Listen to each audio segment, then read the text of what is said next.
yor bongo. xam naa ni Adama Fall moo yor bongo. Adama Fall mooy yor bongo. xam naa ni Patrice Sall moom tama lay yor. donc en réalité c'est pour montrer encore démontrer que ni au moins ñi nekk ci biir plateforme de F24 c'est des républicains et des démocrates parce que depuis lors il se plie à toutes les décisions yi nga xam ne autorité préfectorale du koy génne. boobu ba léegi défiewuñu l'autorité en aucun cas autant dans le discours autant dans la démarche. défiewuñu l'autorité.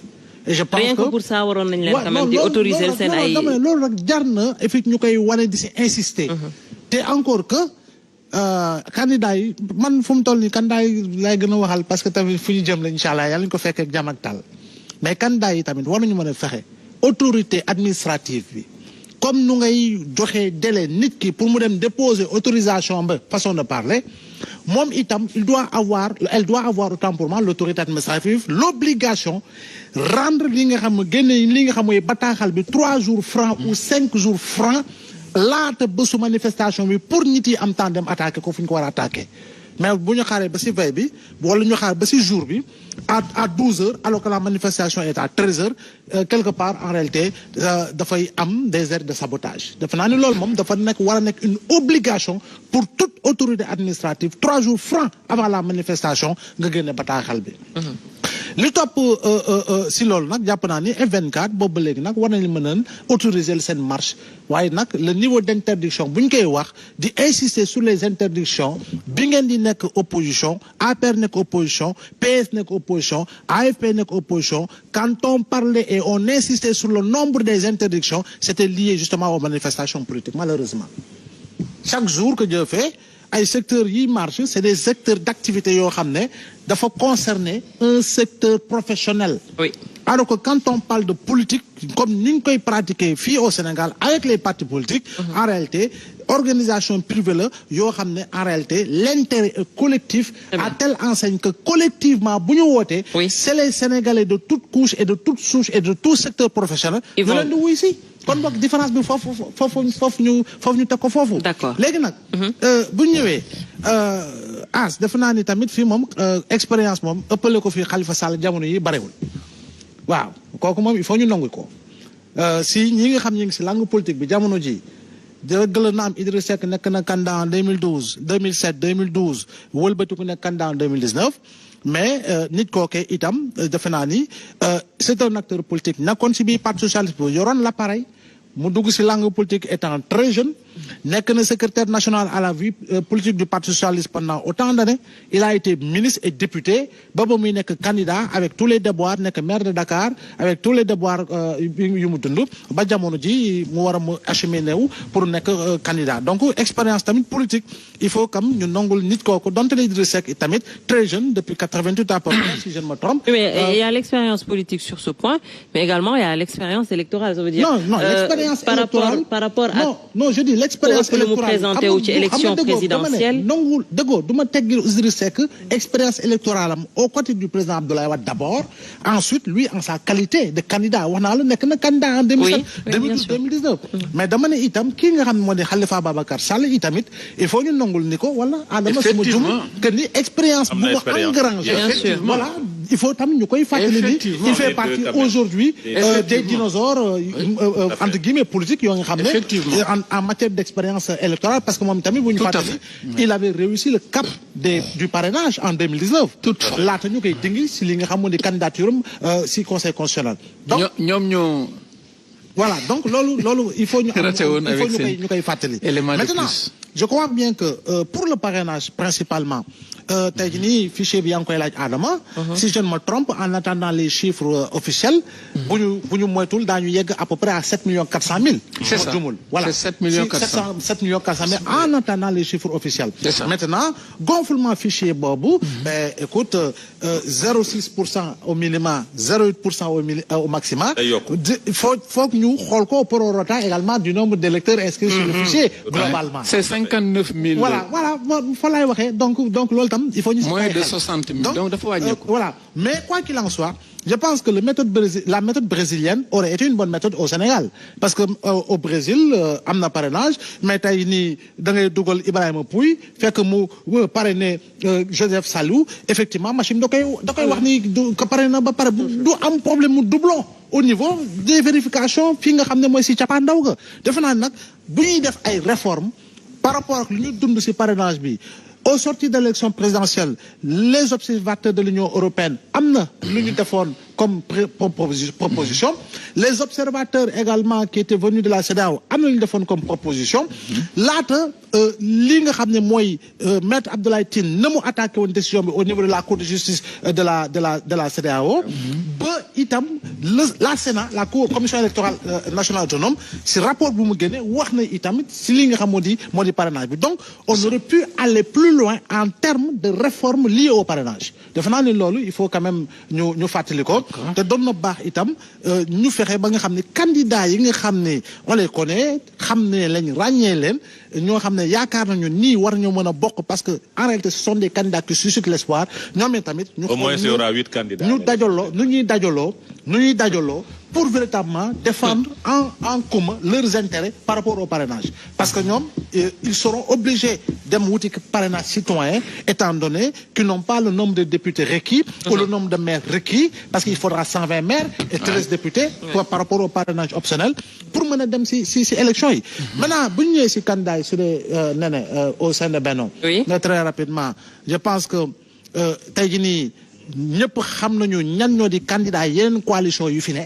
waaye Benno xamaguñu kan moo di quoi candidat donc ñi ëpp problème jamono ji du ñii nga xam ne xam nañu seen i candidat waaye ñii nekk Benno ñoom ñoo ëpp problème ñëpp parce que tey jii nii mu neex mu naqari tey jii nii xam nañu ni gëm sa bopp kan mooy candidat taxawu Sénégal kan mooy candidat réew mi kan mooy candidat Abdourahmane Diouf Thierno Alassane Sall mais Benno ñi ngi xaar candidat te candidat boobee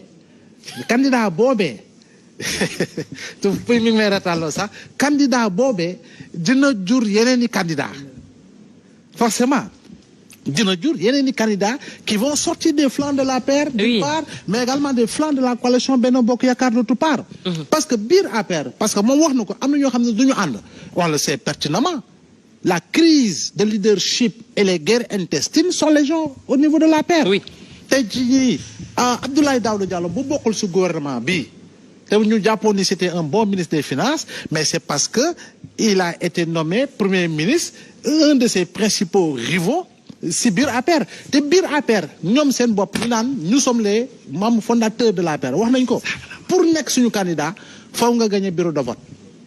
teg nañ ay conditions déjà faw nga gagner sa centre de vote. faw nga gagner sa collectivité. faw nga gagner sa département. faw nga gagner sa région. et loolu ça élimine déjà. voilà mais xam nañu kan la ñuy waxal. kan la ñuy waxal Amadou Ba. voilà kan la ñuy waxal. donc ñoom d'office éliminé nañ Amadou Ba. dem nañu ba ne sax ñoom lu ñuy éviter mooy le cas Aziz Ghazouani en Mauritanie. kan moo wax loolu. dem nañu ba wax ko le cas. kan moo wax loolu Ghazouani Abdel Aziz. non laay li nga laay di waxuñu loolu. yow yaay wax sa yow analyse rek. non j'analyse pas moi je suis sur des faits hein. C'est des faits, j'invente pas de faits et je pense que l'honorable député Doumbourou Sow a eu à porter ces propos-là également. Je crois bien au vu au su de tout le monde. lu leer. Donc loolu du lu ñuy ni ñu koy waxee jeexi jaaxa maintenant boo ñëwee si biir APR biir Benno oui il est vrai qu'Abdoulaye Daouda Diallo moo ëpp consensus loolu dafay leer boo génnee APR génne Benno Amadou Ba il y a beaucoup plus de consensus du point de vue de la perception de la masse électorale yàgg naa ko wax. kii nga xam ne moo di Boun Abdallah Dionne wax nañu ni il peut être rassembleur mais il a des limites parce que du point de vue de la perception de la masse électorale dañu naan volant la boo xam ne dafa yor volant bi rek waaye vitesse ya ak embrayage bi Macky Sall moo ko yor en tant que président sortant. C'est un point de faiblesse boo xam ne amaana Sénégalais bi am na nu mu koy gisee maintenant nag il appartient aux gens de Benno jëm si li nga xam ne mooy transformer loolu en opportunité boo ñëwee si Mame Boye Diao il a la légitimité forcément au moins créer une liste parallèle dem na élection gagné na Kolda maintenant moom quelle est son approche au-delà de Kolda avec les populations sénégalaises de manière générale ça peut être également un point de faiblesse pour lui Aly Ngouille Ndiaye il a gagné Linguère, oui, mais quel est le poids électoral de Linguère présentement comparé au poids électoral de manière générale, même si l'on dit qu'il a des entrées, dit-on, dans les cercles religieux, et principalement à Touba, mais avoir des entrées dans les cercles religieux ne signifie pas pouvoir bénéficier de consignes de vote. Tu vois un peu?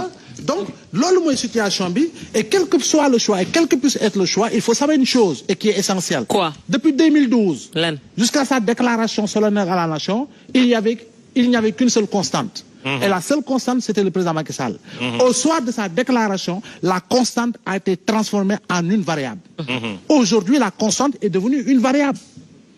Il faut quand même nous la variable que le président Macky Sall est devenu aujourd'hui, aujourd'hui, il cherchera des moyens de coercition pour aligner aussi cette année. Mais aligner cette année, beaucoup de choses ont changé depuis sa déclaration. Autre forme de frustration par rapport à la base. Mais dans le temps et dans l'espace, je dis, nous amna lo xamné perte nañ ko man loolu laa jàpp donte les 5 candidats ñoom la concerné. Maintenant du point de vue de la symbolique, c'est vrai que le parti socialiste dañ koy wax laata muy dem di def réunion bureau politique à la maison du parti, professeur Iba Der Thiam moko ciow fu ne, mais c'est au niveau de l'Assemblée nationale lañ doon dajé. Président Abdoulaye Wade, il a tenu ses comités directeurs au palais. Le président Macky Sall, il tient ses réunions de secrétariat exécutif national au palais. Mais li nga xamone tant de candidats bu wara joggé sen coalition def na né nak lieu bi gënon approprié c'était la permanence nationale de l'APR.